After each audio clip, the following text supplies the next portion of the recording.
Time now for the Educated Retirement Show with your host, Jay Kaplan. Jay discusses reverse mortgages and can answer your questions at 951-922-3532. Call lines are open at 951-922-3532. And now, here's Jay.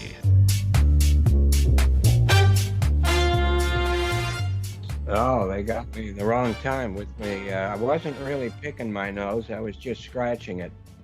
But, you know, that's what happens. Anyway, welcome to the Educated Retirement weekly show here on KMET, where we contemplate retirement and how to best prepare for that retirement and how to best stay successfully retired. So always remember, absolutely meet your retirement needs. Top off your tank so you can make it all the way. And I don't know what happens if you don't make it all. Well, I mean, money-wise, I know what happens, but after you get to your destination, I'm not sure about that. But that's okay. I don't think anybody really is. Please call, email, or visit. And there is the phone number once again. And it is 866-955-2233, 866-955-2233. And call for any reason whatsoever. Remember, Bigfoot, UFOs, supernatural, and the natural are both welcome here.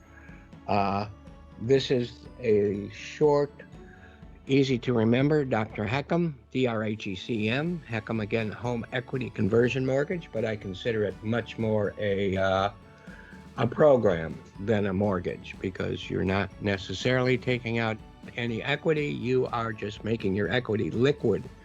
And isn't it wonderful to have possibilities that are liquid? And why do you want to do that? Because as Hudsucker said, the future is now. And as I said, and so many other people, knowledge is power. And where do you get that knowledge? 866-955-2233, 866-955-2233.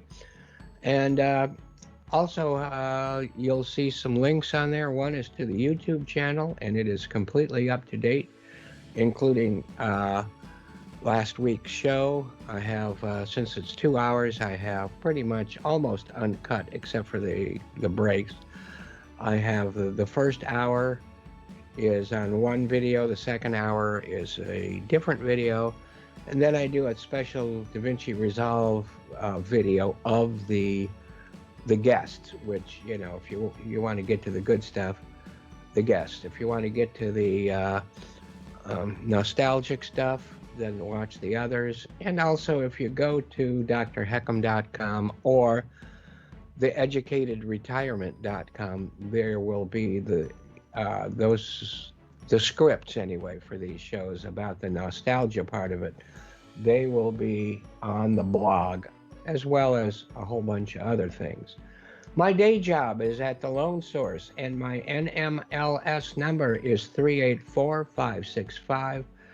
My Department of Real Estate number is 792-630, and as I've said many times, I do not sell real estate, but I like to keep up with it, and I've got lots of connections should you need any of them.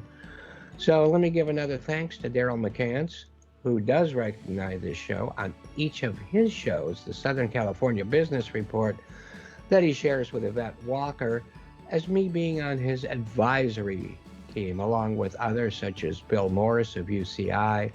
The Southern California Business Report has a new, it's not so new anymore, but 4 p.m. on Tuesdays. So make sure to catch that show, as well as Ron Siegel's Home and Finance show, which is almost every day. I think he's got Sundays off, like some other important person, as I recall, took the 7th day off.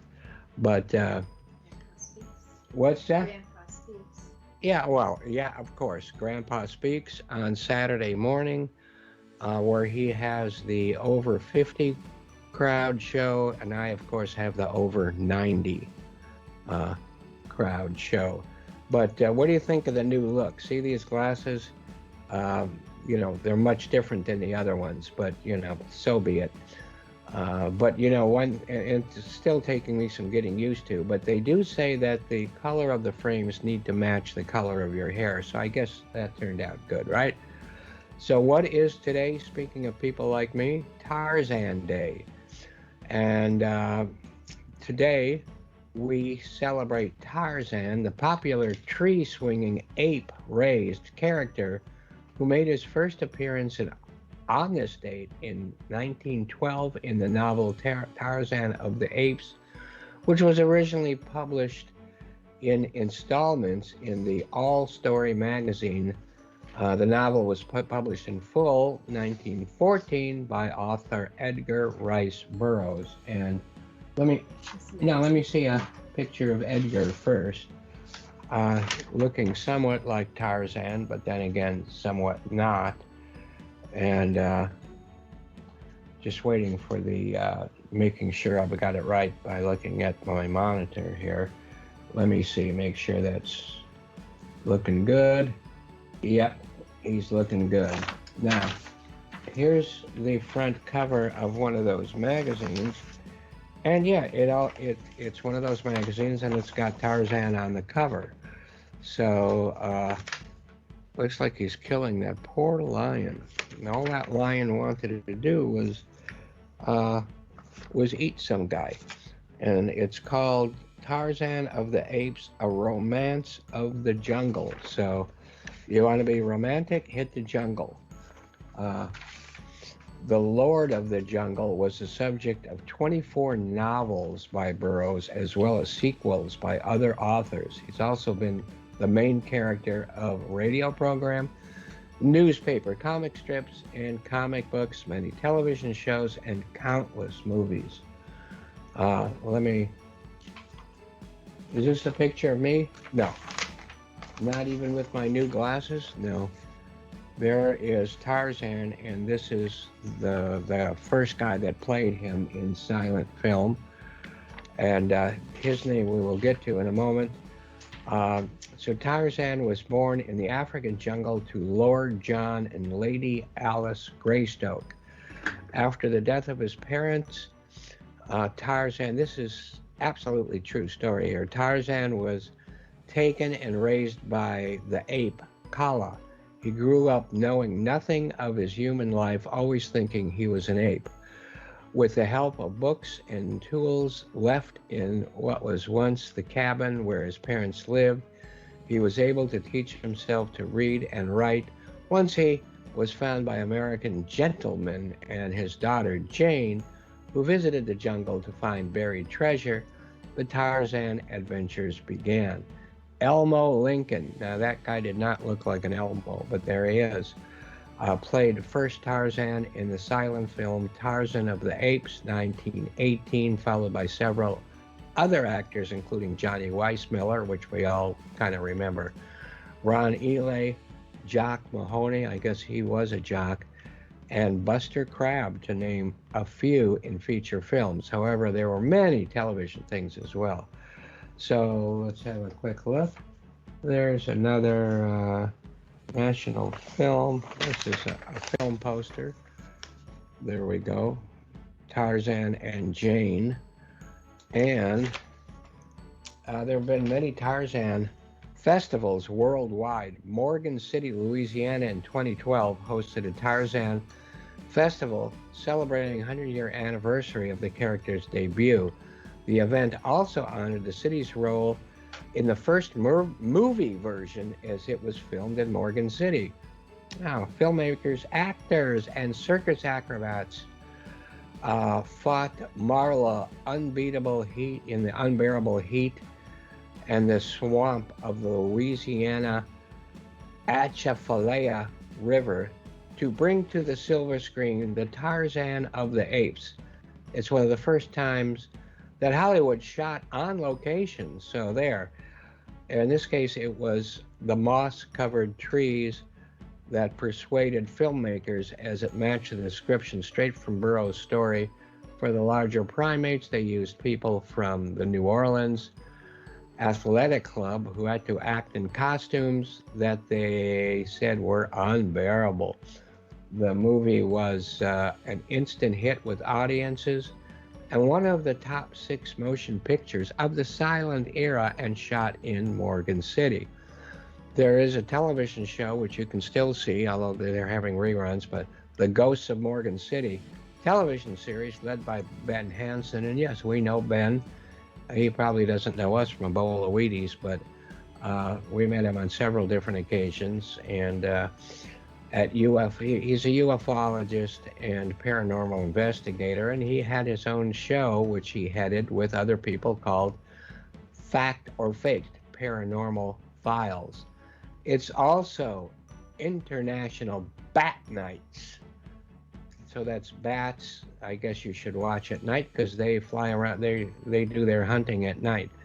So over 30 countries, including the United States, celebrate International Bat Nights and have since 1997.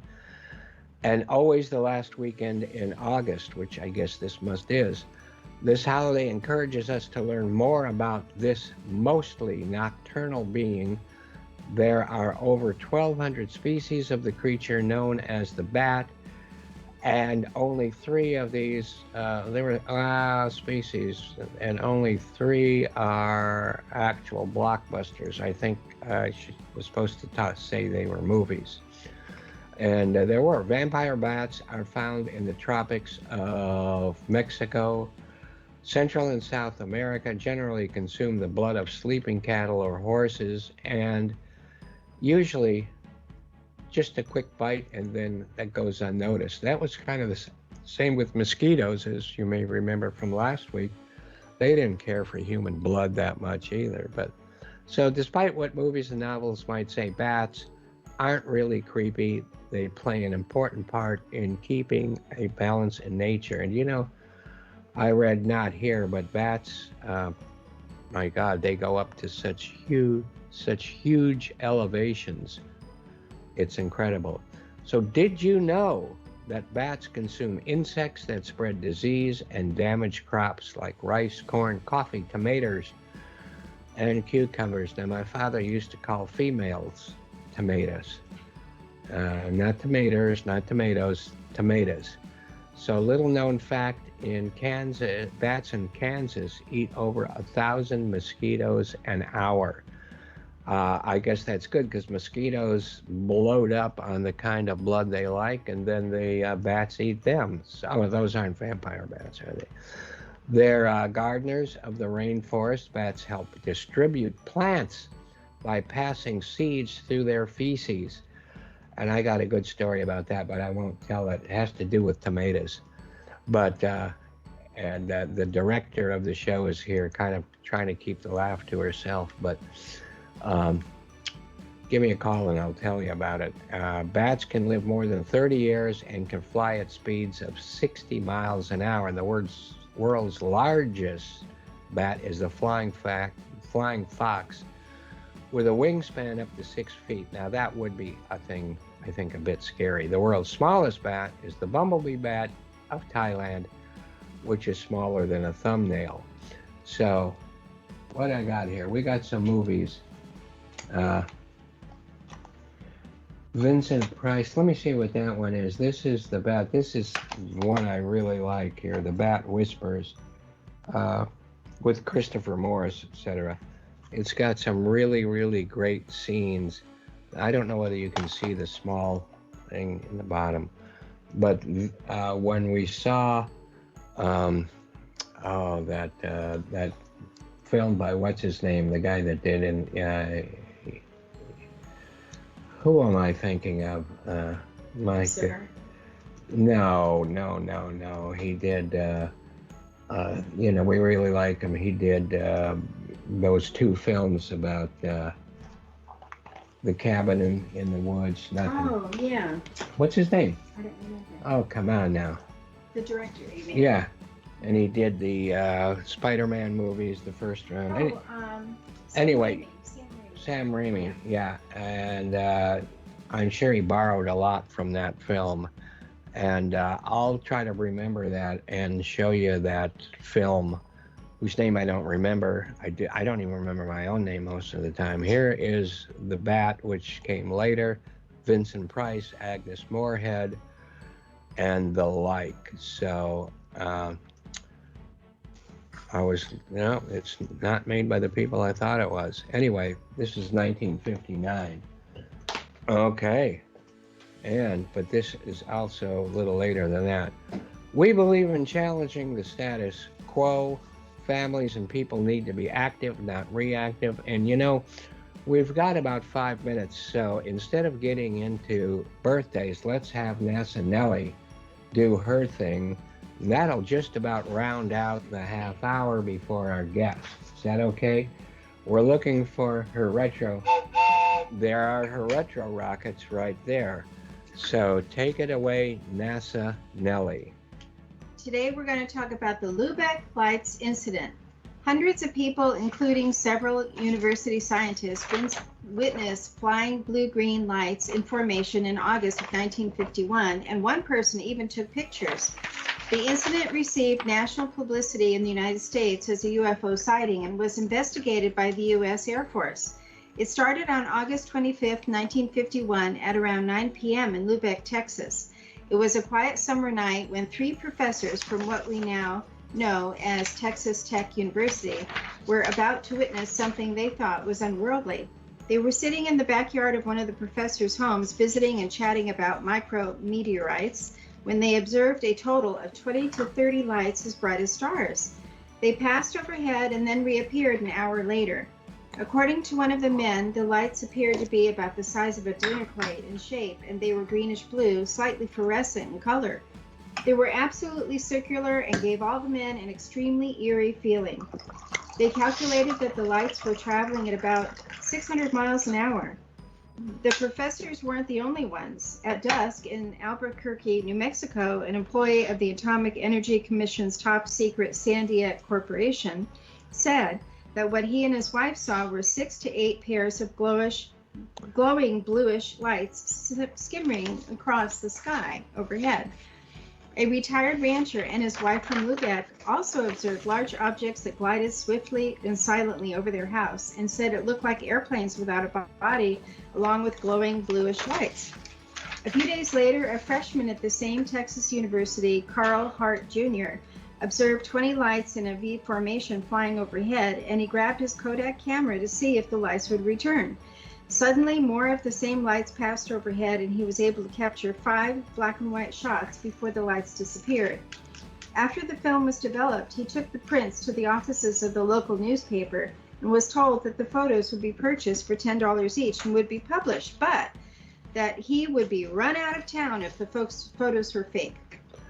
Soon, they were printed not only in the Lubeck Avalanche Journal, but all over the nation, including Life magazine.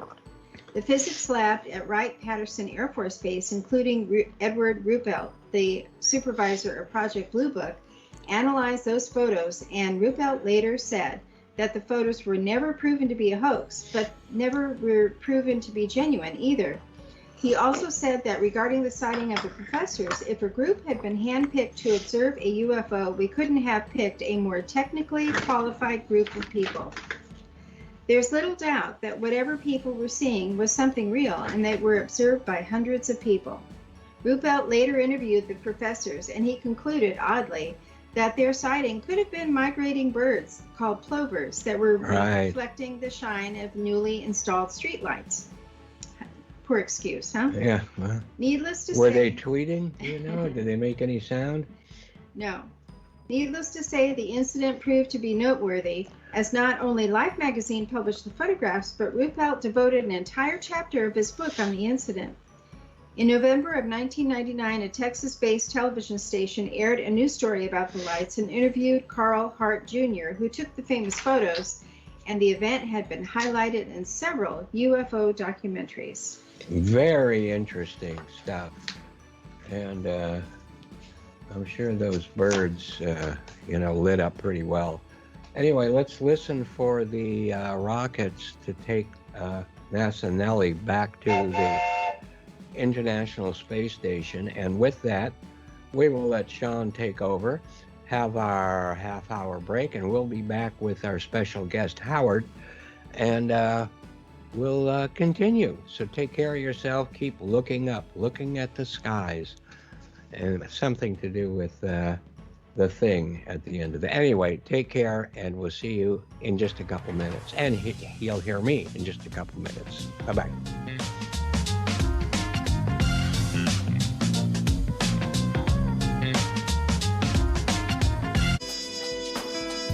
Oh, there's that really nice music I like. I hate to break into it, but so be it.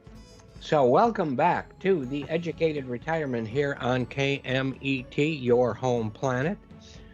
And as you recall, you can watch, you can learn by going to www.theeducatedretirement.com or drheckham.com, DRHECM. And I have a special guest today who my wife had known for, I think, 300 or 400 years, right?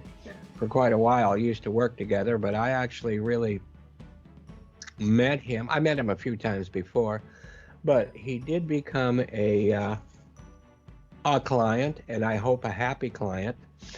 And well, look at him. I'm looking sideways because I'm looking at the monitor. But yeah, he was a client, and like so many other clients, we've become close friends since then. So there, I got a bigger picture straight ahead. And go ahead, Howard, introduce yourself and your much better half that I see next to you. Can you hear me okay? Perfect. Okay. I'm Howard Solsitz. This is my fabulous wife, Rhondi Solsitz. I'm retired, and Rhondi is still working.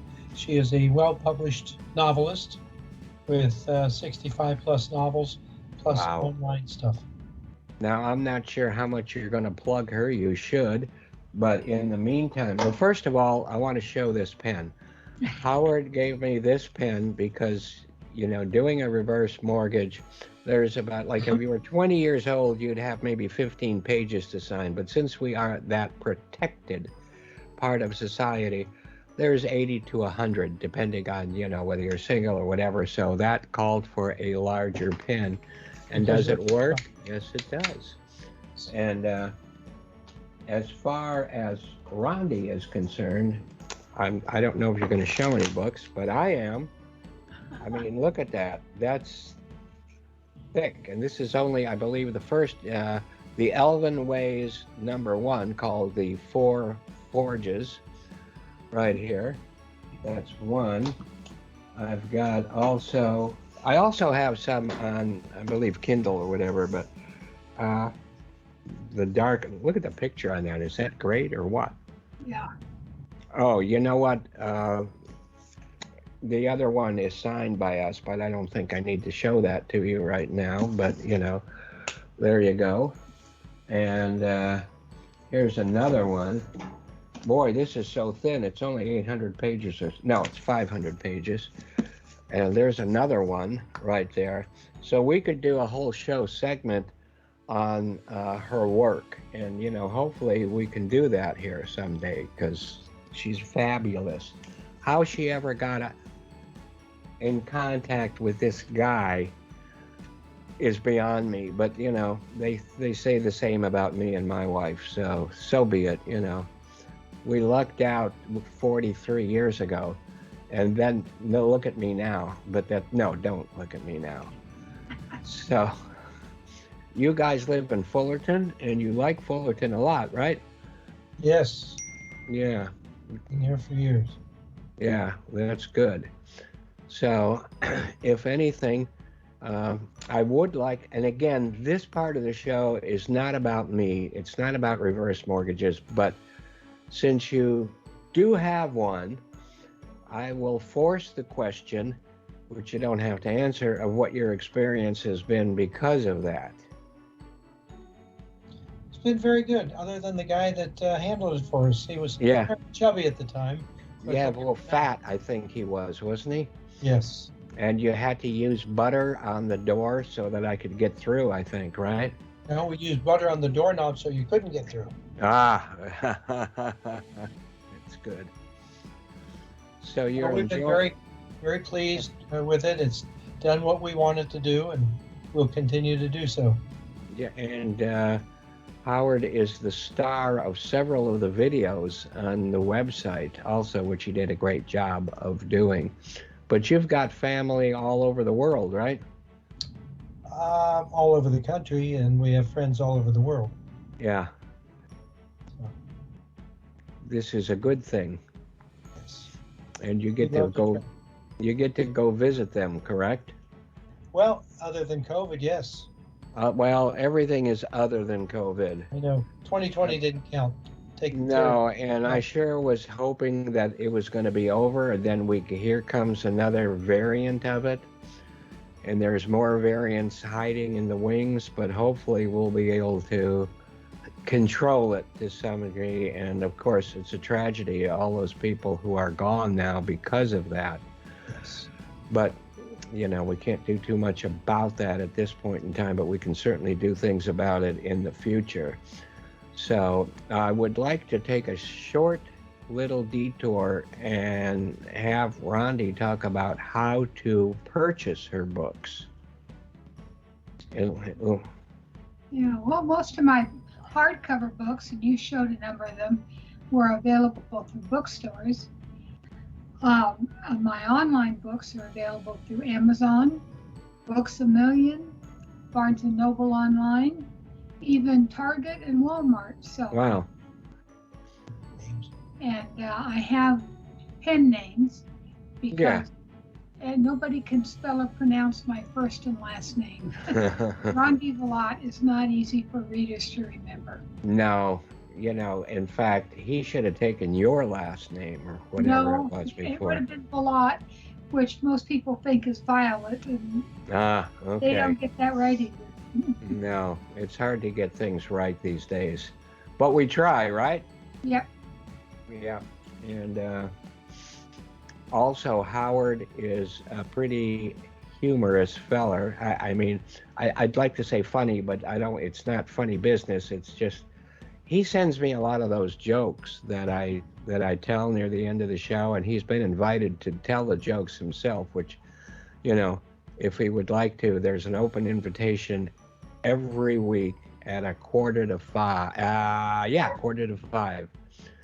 That you can come on and you can tell all the jokes you want, and if you say something naughty, Sean will just cut it out. But so that's good, very good. I am related to George Burns, distantly, but I am related. Yes, well, that's good. I'm related to myself. I think I've said that both grandmothers were sisters, so if I am upset with myself, I can demote myself to my second cousin. All first cousins going through one way are third cousins going through the other way. So it's a little confusing, but that's part of the reason why I'm so screwed up in the head, I think, because of the inbreeding. Yeah. And you try to help me out as much as possible, right? Yeah. Hey, Jay, those Yes. sure are spiffy new glasses you have. Oh, well, thank you. Rhondi has kind of the same kind of thing. Yep, my reading glasses. Yeah, so these are bifocals, blended bifocals, and I haven't had a change in changing the lenses in probably over 20 years, so I guess it's about time.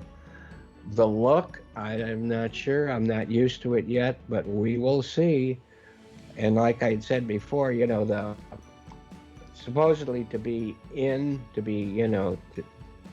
a fashion horse, like, although most people would compare me more with a part of a horse instead of that, a fashion horse, is that your glasses should match the color of your hair. So I think I did that perfectly, right?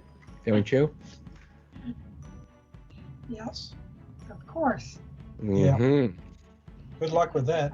Yeah, well, thank you. So I know you do some great trips. Oh, yeah. New Zealand, and I don't know if you've been to Australia or not, or Yes. whatever, but you've been to a lot of places that you do go back to every now and then, which I am really, really envious of, because we just don't do that much far trips anymore, although I would love to. So what's one or two of your most famous places or favorite places? Well, first of all, you're losing so much weight that the next time we travel, we're going to stick you in one of the suitcases. Actually, you could just stitch a handle onto me and just carry me like that. You can carry me head first so that when I bang into things, it might help. Yeah, knock some sense into you, right? Well, my favorite place is New Zealand, and we have friends in New Zealand. We took a trip to Italy in 2005. It was a bus trip, and we met these folks that were from New Zealand, even though he was born in England, and we've been fast friends ever since. We've met people like that on trains that come from, like one couple was from Melbourne, and things like that. Yeah. Now let me ask you a question here. Did it get kind of wet going across the ocean in that bus? Yes, it did. But having been in the Navy, I was used to it. Oh, that's right. That you did mention earlier, although not that you got some work done on, at the VA.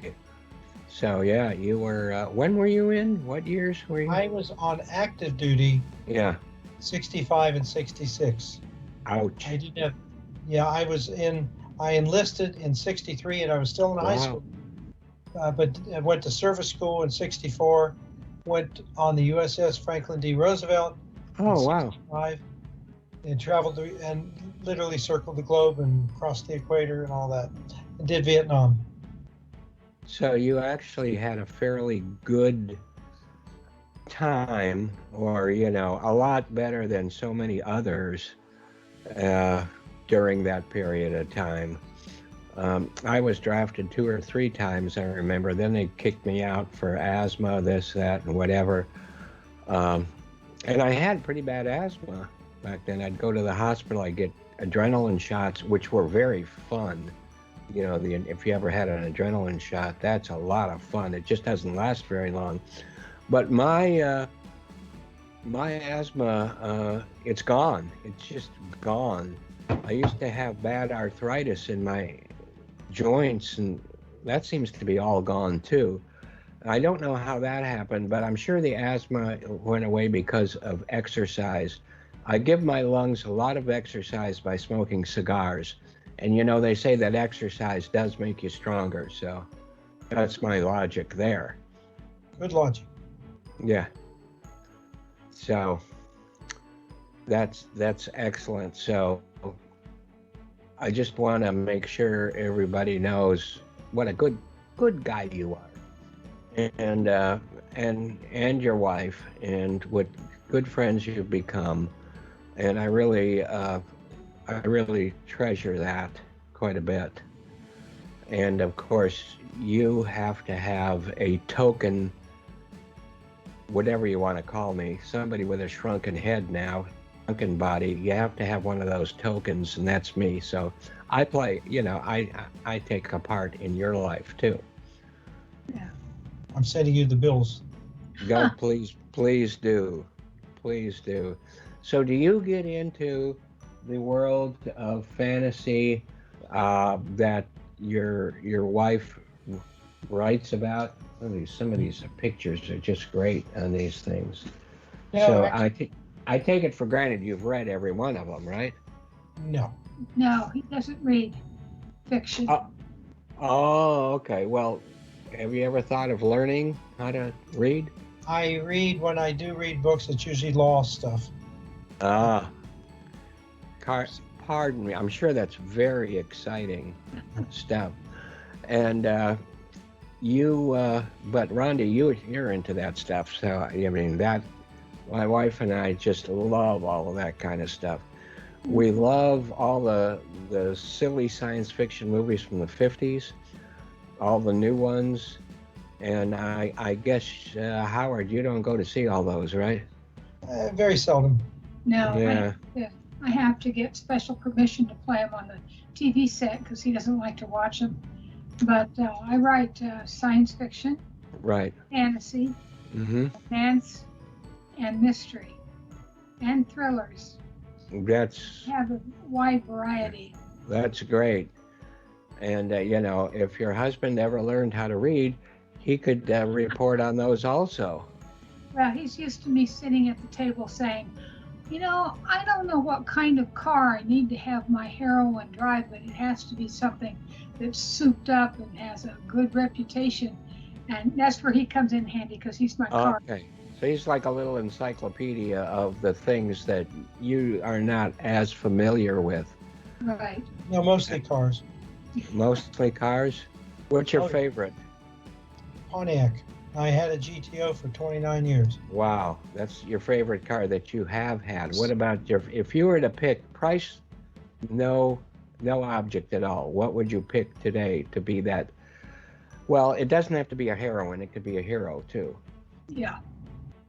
What would you choose? The car? Yeah. Well, I wouldn't choose what he would choose. You would choose a Bentley, I think. No. No. I choose an EV, and I'm looking at EVs now, just Good, keeping good. my eyes open. Now, Daughter you has know, an EV, and it's worked out well for her. I used to, it was always told that somebody fat like me needed something like a Bentley or a Cadillac or something like that. And I do drive an older fat man's car right now. But the favorite car in my past was a 1966 XKE in cardinal red, convertible, of course. The straight six 4.2 liter. Yeah, and that 4.2 liter spent a lot of time getting its head shaved down, which I do too sometimes, but they were not very dependable, as you know. And after that, they switched to that S-type, which I thought was only for old people because it looked like an old man's car.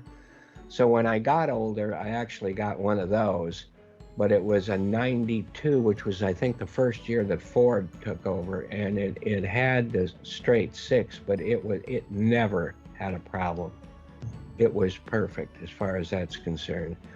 And then when I had more money, because I am a has-been, but I'm enjoying it anyway, being a has-been. I got a XK8 when they first came out in '96, I think it was. And that's the last model, not the current, but the last one. And it was really, that was built by Ford, had a V8 in it. It was so nice, never ever a problem. And I love the brand new ones too, but they are made in India. And well, I'm not sure they're made. I know they're owned by an Indian company. Where Yes. they're made, I'm not exactly sure. I think they're still made in England, but I'm not sure. Yeah. And, apparently there's good things I hear about those. But I went into, my car has these shocks that go up and down, which is a pain in the you-know-what. And for some reason, it's locked in the down position. So it's kind of like a lowrider, big car. And so, I'm gonna have to take it in to get that part of it fixed. But when I took it in, parked in the same lot was a Aston Martin. And this particular model, I saw one exactly like it, dark gray, exactly like it at South Coast Plaza, right outside of a place called Drip. And, I'm qualified because people usually think of me as a Drip, but $347,000 was the price tag. And, it's, who would spend that kind of money? If it's just pocket change, you do it. But, it had, one thing I was really laughing about is it had the annual fuel cost of $2,800. Give me a break. annual fuel, monthly maybe, but not annually. But I love convertibles. If I don't have, and I don't have a convertible right now, but if you don't have a convertible, I just as soon take the bus. So, you know. Or the train. Well, I take the train a lot, you know that. And you guys, I would hope would join us sometime. I have another friend and his wife that live in Fullerton. And, you know, I just tell them what train I'm on, and if they want to, you know, what car I'm in, they jump on the train in Fullerton. And we're in LA a half hour after that, and then we get on the subways or whatever. So it's easy for you guys in Fullerton because you're pretty centrally located. Right? Well, I do that. I've thought about that many times. Well, Now it's not a good time to do it. Well, There's a future. Yeah. I did it You guys last week. Oh. Of course, you wear the mask, you know. And I have an N95 mask, but it's a pain in the butt to wear. I'm not super afraid. I mean, I know that I'm vaccinated, and in this state, a lot of people are. But, you know, I meet that friend of mine, the guy that retired from the World Bank and private equity. I did, and a little plug for reverse mortgages here, since he knows finance so well. I did his home with a reverse mortgage when he purchased his place in Bel Air. And since then, he moved to Beverly Hills, and I did the loan on that also. But, you know, we meet almost every Sunday. And his wife, and I mentioned this last week when I had a couple of great doctors, but I met those doctors and some other friends and him in Culver City at an area called the Platform, which is really nice. And it's kind of almost a direct shot on the light rail above ground to get there. And, you know, this guy, the one guy, these two doctors, one's a medical doctor and the other one's a doctor of business. Paradox. Yeah, and and they really taught me that hospice is not a dirty word, that you know, it's just more care. And, you know, it is covered by Medicare, whereas long-term care is not.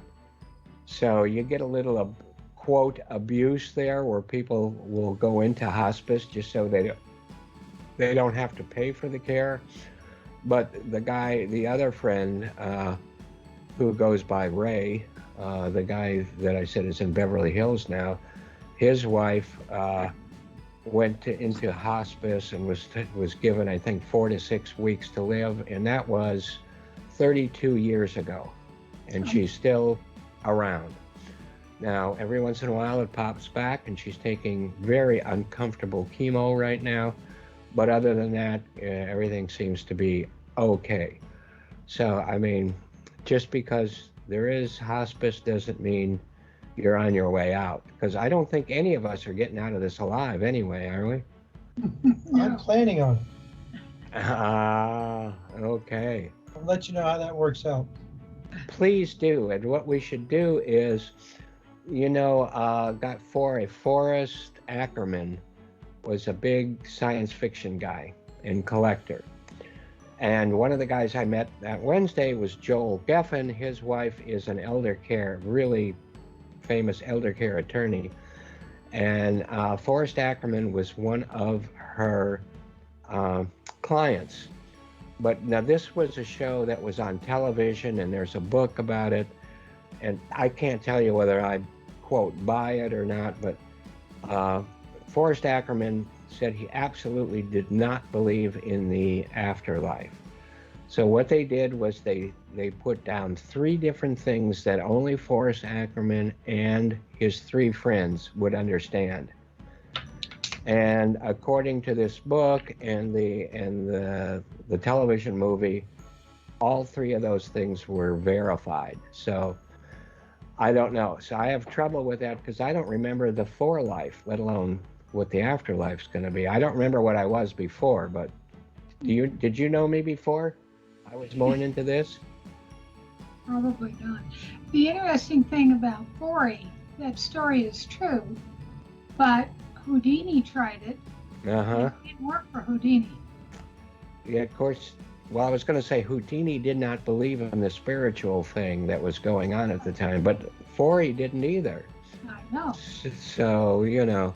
It worked for one, but not the other. Yeah, so, you know, maybe one was allowed into the pearly gates and the other one wasn't, so who knows?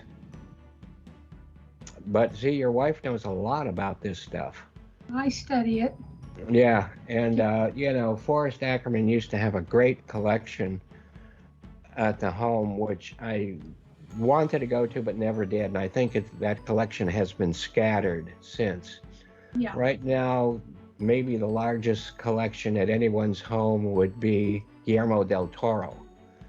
And I think it's in this country, not Mexico, but I understand he's got the equivalent of what Forey had. And of course, he's one of my favorite directors. And he also did some writing. He wrote The Strain. Him and somebody else wrote The Strain, which I've got two out of the 3 books signed by him, actually. Yeah. And it was a TV series, which wasn't too bad either. He's done a number of movies too. Oh boy, has he! He won, you know, best film of the year in the what was it, The Color of Water, and I think it's The Shape of Water. But like I said, The Shape of Water. Yeah. Yeah, and did you see that? Yes, I did. I was very impressed by it, and I had been to also. He did a kids movie, The Labyrinth. Oh, that was one. I put that down as maybe one of the 3 best films I have ever seen. Yeah. It is in Spanish, but it doesn't matter. Pan's Labyrinth. Yeah. And wow, I'm sure Howard, did you see that? Huh? No. Yeah. No. I'm going to highly recommend it. It's very, very serious. It's not, you know, it has animation, but it's not for kids. It's extremely, extremely good. And, you know, lots of tears in my eyes at the end. And I don't know if anybody could get through it without lots of tears.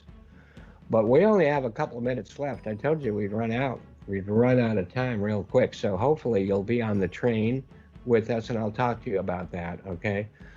As soon as you feel safe enough to do that. And I'd like Rhondi once more to talk about her books and where to get them in the last minute or two here, because that's so important. Because Howard, you ain't got nothing, but your wife does. Well, this is my current book. Ah. It's one of 3, and they're all, can you see it? Yes, I do. That's a new pen name for me, Sarah Hanover. Oh, okay. Available online. And this is what we call urban fantasy. So it's modern times, magic, and mayhem in modern times. Oh, I love magic and mayhem. This is book 3. This is the cover to book 3. Ah. That's got like a phoenix on it and flames. Yep, it's a Phoenix Wizard. Yeah. That's my heroine, Tessa. Ah, Tessa, nice name for a heroine. Is she the one that drives that car? Not. Okay, we got 1 minute. So, what card ended up? She keeps showing the books if you want. But what car did she end up driving? She doesn't. Well, she drives a really old Corolla. Ah. Her family. Her family's in dire straits financially, so. So a lot of families are, unfortunately. Yeah. Hopefully, we can all get through it. I mean, my life's been a roller coaster when it comes to finance, and I find it was very exciting that way, no matter what. Yeah. So, Yep. so you know, and the future lies ahead. You know, so you never know. But I really appreciate both of you, and I'm really happy, Howard, that your much better half is also on this video. And please, both of you, take care of yourself. I think you do. I need you. Your family needs you. Take care of yourselves, okay? and let's get together soon. I can hear the music in the background, like the hook coming out to pull me off stage. So I will say goodbye for now, and have a great weekend. Thanks, everyone. Be back Thanks, in Sean. just a few minutes. Bye-bye.